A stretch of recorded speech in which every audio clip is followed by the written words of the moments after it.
Bonjour à tous. Donc, l'objectif de ce travail va être de faire le lien dans une production entre le débit et entre la biomasse et donc la quantité de poisson. On va faire ça en deux temps. Dans un premier temps, on va fixer le débit et calculer la quantité de poisson. Et dans un deuxième temps, on va le faire dans l'autre sens, mettre une quantité de poisson dans un bassin, par exemple, et essayer de calculer le débit correspondant. Alors, comme la dernière fois, dans le tableau, ce qui est en rose, ce sont les paramètres qu'on va rentrer, et ce qui est en vert, ce sont les paramètres qu'on va calculer. Donc, il y a deux paramètres qui ne vont pas changer, c'est la température, ici, et la masse du poisson. Ici, nous avons la notation pour chacun des paramètres à calculer ou des paramètres qu'on va les rentrer. Et dans la troisième colonne, ce sont les unités. Et puis, dans la colonne D, on va commencer par cette colonne, on va lui fixer le débit et on va arriver jusqu'à la quantité de poisson. Et dans la colonne E, on va faire l'inverse. On va partir d'une quantité de poisson désirée et on va calculer le débit ici. Et puis, on verra au fur et à mesure, pour ces quatre parties-là, j'ai remis les formules qui permettent de calculer les paramètres. Donc, à partir de la température, de la masse du poisson et du débit, on va pouvoir calculer la concentration à saturation, donc en milligrammes par litre. On va pouvoir calculer la quantité d'oxygène disponible en grammes par heure. On va pouvoir calculer la masse d'oxygène en milligrammes par kilo de poisson par heure. Et enfin, calculer la biomasse qu'on va mettre en kilos. On peut la laisser en tonnes. Dans la formule, normalement, elle est en tonnes, mais nous, on va la mettre en kilos. Et pour finir, on va calculer le nombre de poissons, la quantité de poissons qu'on peut mettre dans le bassin. Allons-y. Partons d'une température de 10 degrés. La masse de poisson, on va déjà demander pour des poissons de 400 grammes.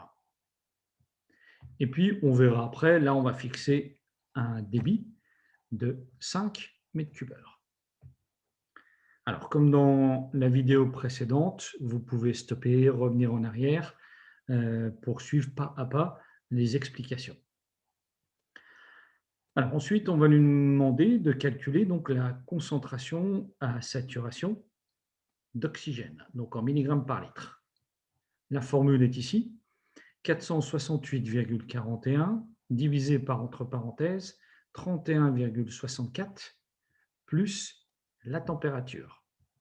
Donc, je vais réafficher pour ça, je fais un clic droit sur la case afficher le commentaire. Je vais mettre la formule ici. Voilà. Et comme ça, je vais pouvoir la rentrer dans la case. Donc, pour la rentrer, je vais mettre égal. Et puis, je vais simplement appliquer la formule 468,41 divisé par, entre parenthèses, 31,64 plus, et je vais cliquer sur la case de la température sur le 10. Et je ferme la parenthèse.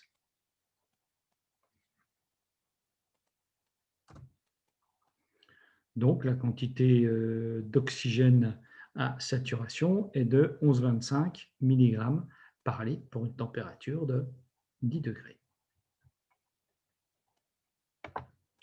Je masque la formule. Ensuite, nous allons calculer la quantité d'oxygène disponible en grammes par heure. Donc, toutes ces formules, vous les avez déjà vues et utilisées dans un chapitre précédent. Donc là, je vais lui réafficher la formule.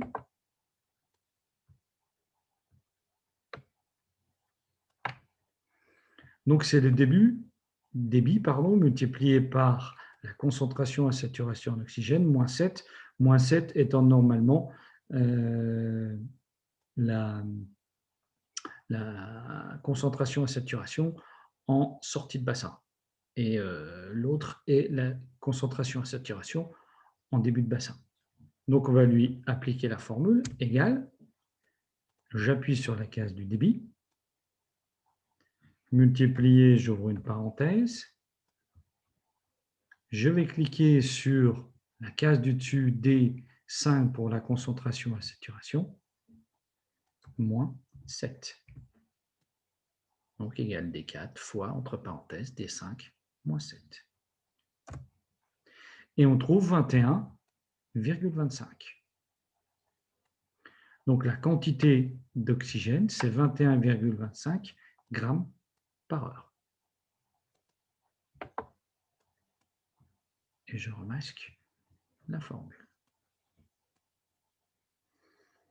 On continue d'y aller pas à pas. Maintenant, il faut calculer la masse d'oxygène en milligrammes par kilo de poisson par heure. Alors là, c'est là où il y a deux options possibles. Je remets la formule. Soit la température est inférieure ou égale à 11 degrés, soit la température est strictement supérieure à 11 degrés. On voit que les deux formules sont différentes. Donc là, on va, pour ne pas s'amuser à réintégrer des lignes supplémentaires, utiliser une fonction d'Excel, qui là va bien nous aider, c'est la fonction si. Donc en fait, on va lui mettre si, on va aller cliquer sur la température est inférieure ou égale à 11 degrés, on lui met la formule, et puis sinon, c'est notre formule. Alors, ce qu'on va faire, je vais remettre cette formule ici, et puis je vais aller chercher dans la case. Donc, on va rentrer égale si, c'est la fonction si, et on ouvre une parenthèse. Et en fait, il nous faudra mettre trois choses. Déjà, le test, donc température. Nous, on va commencer par celle du bas, c'est plus simple puisqu'il n'y a qu'un strictement, un strictement supérieur. Donc, strictement supérieur, ce sera le test. On mettra un point-virgule, ensuite la formule, un point-virgule, et puis l'autre formule. Donc, on y va. Si donc la température est strictement supérieure à 11 degrés. Donc, on va chercher, on va cliquer sur la case de la température. J'applique le strictement supérieur qui est à côté du W. À 11. Donc, je mets 11. Et là, je mets un point-virgule. Donc là, je lui ai déjà dit, qu'est-ce qui va se passer? Enfin, le test, c'est si la température est supérieure à 11 degrés. Et là, il faut que je écrive la formule. Donc, il va falloir lui écrire la formule qui est un petit peu complexe, mais on va y arriver. Donc, 249 multiplié M. Donc, je vais chercher la masse du poisson. 400, je clique sur la case 400. Puissance, on l'a vu dans la vidéo précédente, c'est le chapeau. À côté du P, j'appuie deux fois et j'en enlève un. Donc, moins, je vais peut-être la mettre, donc moins 0,196. Voilà. Ensuite, multiplier.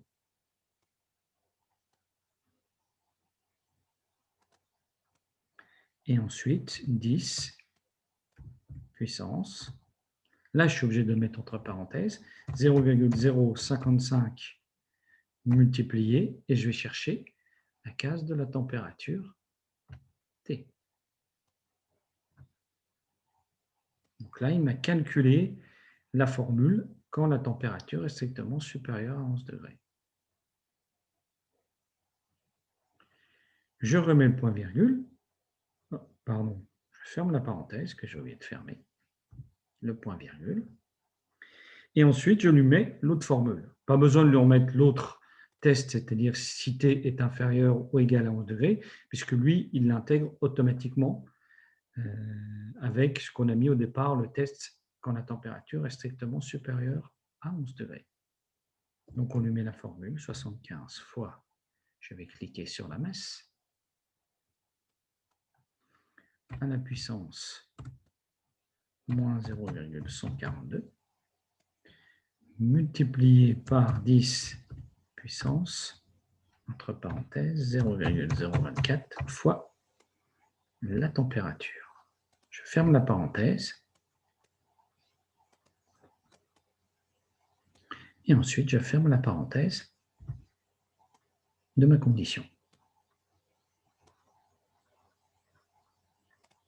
Si tout se passe bien, il devrait calculer cette masse d'oxygène. Et après, j'appuie sur Entrée et il trouve 55,66 grammes par kilo de poisson par heure.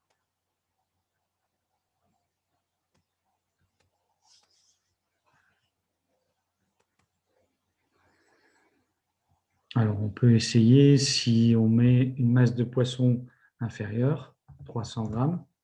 Normalement, il doit le calculer automatiquement. Si je remets 400 grammes. Vous voyez, a fortiori, je vais effacer la masse d'oxygène, que évidemment, la quantité d'oxygène disponible et la concentration à saturation ne changent pas quand je change la masse d'un poisson, puisque la masse n'intervient pas dans la formule. Par contre, si là, je passe à 13 degrés, évidemment, là, tout va changer, puisque les paramètres dépendent de la température. Je remets les 10 degrés.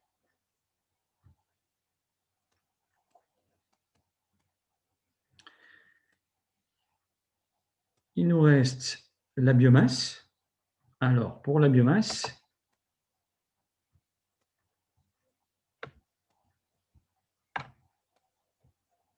la formule, et le résultat est donné en tonnes, c'est la quantité d'oxygène disponible divisée par la masse d'oxygène. Nous, on va multiplier le résultat par 1000 pour l'avoir en kilos. Parce qu'après, on verra ce qu'on fait avec la masse d'un poisson pour trouver la quantité de poisson. Donc là, tout simplement, on va mettre égal 21,25 divisé par 55,66. Et devant, j'ai oublié, je vais multiplier par 1000. Donc 1000 fois la case D6 divisé par la case D7.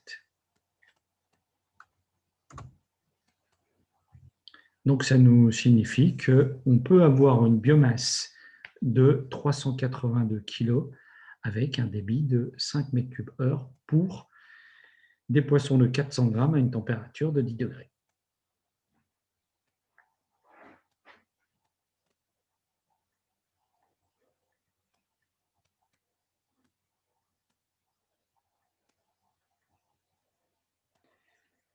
Et pour finir, on veut la quantité de poissons. Donc à ce moment-là, on divise la biomasse par la masse d'un poisson. Comme là-haut, c'est donné en grammes, il faudra convertir les grammes en kilos, ou la biomasse ici, on va la convertir en grammes. Donc en fait, on va refaire égal la biomasse 382 fois 1000, et on va diviser par la masse d'un poisson. Donc la masse totale dans le bassin, multipliée par 1000, puisqu'elle est en kilos pour l'avoir en grammes, et on divise par la masse d'un poisson. Ce qui veut dire que je peux avoir 954 poissons avec un débit de 5 m3/h.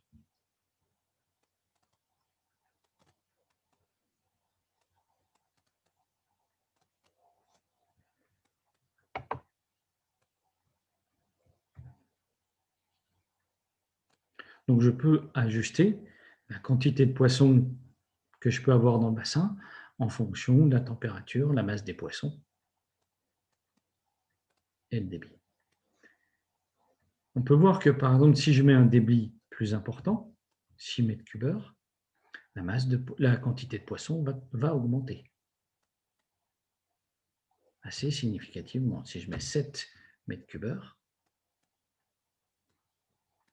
ça remonte assez significativement. Je remets 5. Évidemment, si mes poissons sont plus gros, je double. Évidemment que la quantité de poissons que je peux incorporer dans le bassin est plus petite.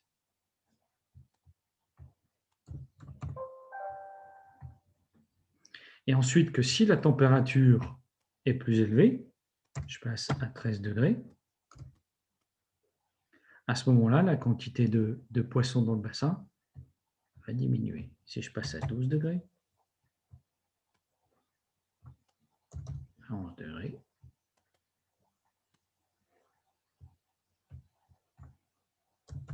et à 10 degrés.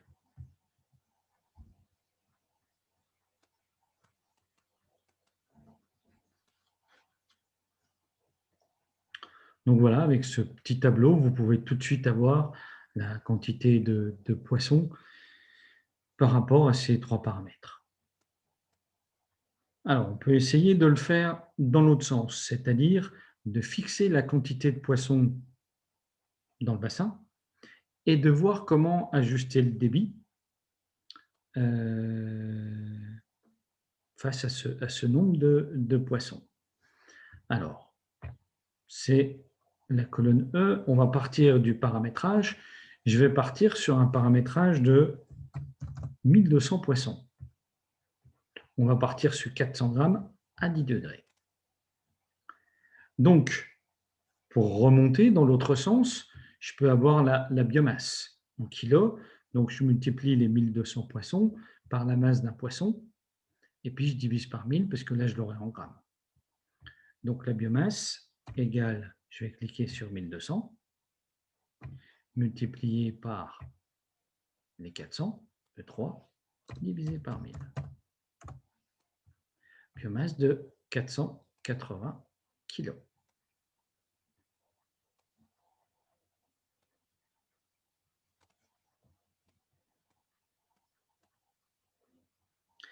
Elle, la masse d'oxygène, elle ne bouge pas puisqu'elle dépend seulement de la masse d'un poisson et de la température.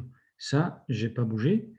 Donc ça va être la même chose. Donc je vais faire un copier de cette case-là.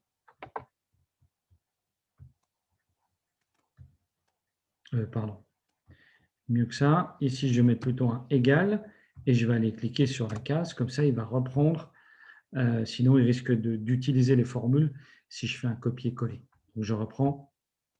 Je mets sur la case, je fais juste un égal et je vais cliquer sur celle-ci. 55, 66.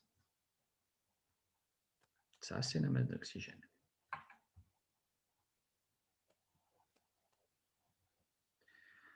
Ensuite, la quantité d'oxygène disponible, ça, comme je n'ai pas le débit, je ne peux pas la calculer directement comme ceci. Mais ce que je peux faire, c'est qu'en reprenant la formule de la biomasse, qui est égale à 1000 fois la quantité d'oxygène divisée par la masse d'oxygène, ben là, à l'inverse, j'ai le résultat de la biomasse et j'ai la masse d'oxygène. Donc, je peux calculer la quantité d'oxygène disponible. Pour ça, il suffit que je multiplie la biomasse par la masse d'oxygène et que je divise par 1000. Puisque là, dans la formule, j'ai multiplié par 1000. Donc, c'est une petite manipulation de la formule. Biomasse égale 1000 fois quantité d'oxygène divisé par masse d'oxygène. Et si je veux la quantité d'oxygène QO2, je vais prendre la biomasse, je vais multiplier par la masse d'oxygène et je vais diviser par 1000. Donc, on y va. Égale biomasse multiplié par la masse d'oxygène divisé par 1000. Là, je vais enlever un petit peu de zéro. 26,72 grammes par heure.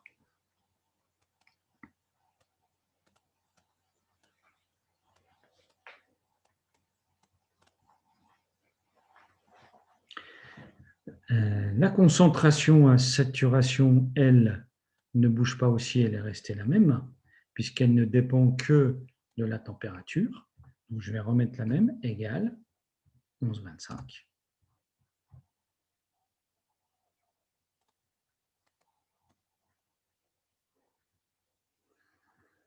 Et je vais utiliser cette formule ici de la quantité d'oxygène disponible pour trouver le débit. Puisque la quantité d'oxygène disponible, je la connais, 26,72. La concentration à saturation, je la connais, 11,25. Et il ne me reste plus qu'à calculer le débit. Donc là aussi, on manipule la formule. Si la quantité d'oxygène disponible, c'est égal au débit fois la concentration à saturation moins 7, si je veux le débit, je vais diviser la quantité d'oxygène disponible par la concentration d'oxygène à saturation moins 7. Donc, je vais faire égal quantité d'oxygène 26,72 divisé entre parenthèses par 11,25 moins 7. Et j'arrive à un débit de 6,29 mètres cubes heure.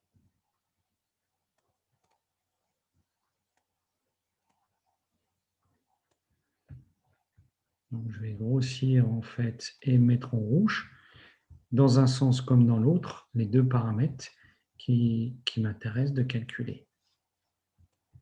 Donc, si j'ai 1200 poissons, il me faut un débit de 6,29 mètres cubes heure pour des poissons de 400 grammes à 10 degrés. Donc, au fur et à mesure que mes poissons évoluent, je peux adapter le débit, évidemment. Si mes poissons, maintenant, ont grossi, font 500 grammes, alors à ce moment-là, le débit, il faudra qu'il soit à 7,61 mètres cubes heure. Si je veux amener mes poissons à 1,2 kg, 1200 grammes, par exemple, il faut que je monte à un débit de 16 mètres cubes heure. Peut-être que d'ici là, j'aurai perdu quelques poissons. Donc, on imagine qu'il ne m'en reste que 900. À ce moment-là, je pourrais mettre un débit de 12 mètres cubes heure. Voilà, l'intérêt de ce petit tableau Excel, c'est celui-ci, de savoir calculer la quantité de poissons en fonction du débit et inversement, sans être obligé de tout recalculer à chaque fois.